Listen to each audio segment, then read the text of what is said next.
Lecture du livre des Actes des Apôtres.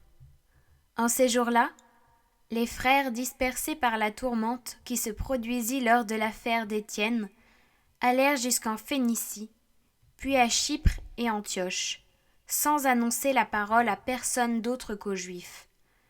Parmi eux, il y en avait qui étaient originaires de Chypre et de Cyrène, et qui, en arrivant à Antioche, s'adressaient aussi aux gens de langue grecque pour leur annoncer la bonne nouvelle: Jésus est le Seigneur.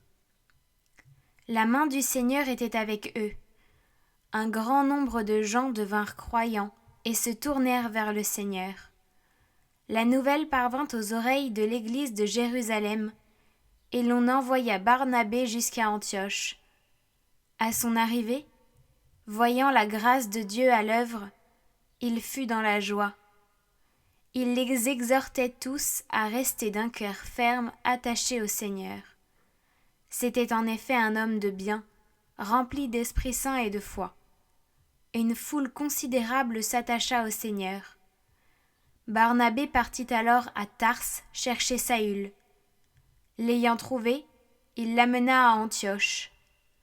Pendant toute une année, ils participèrent aux assemblées de l'Église. Ils instruisirent une foule considérable. Et c'est à Antioche que pour la première fois, les disciples reçurent le nom de chrétiens.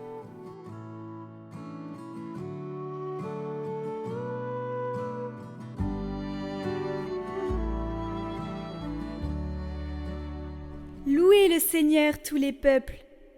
Elle est fondée sur les montagnes saintes.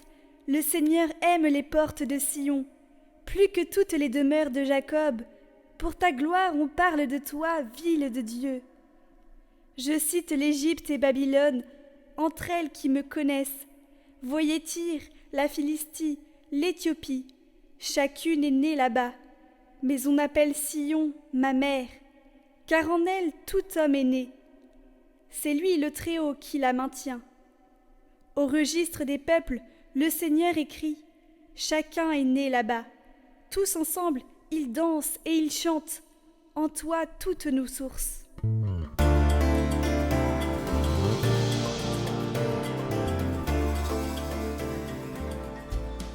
Évangile de Jésus-Christ selon saint Jean. On célébrait la fête de la dédicace du temple à Jérusalem. C'était l'hiver. Jésus allait et venait dans le temple, sous la colonnade de Salomon.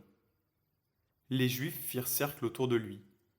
Ils lui disaient: « Combien de temps vas-tu nous tenir en haleine?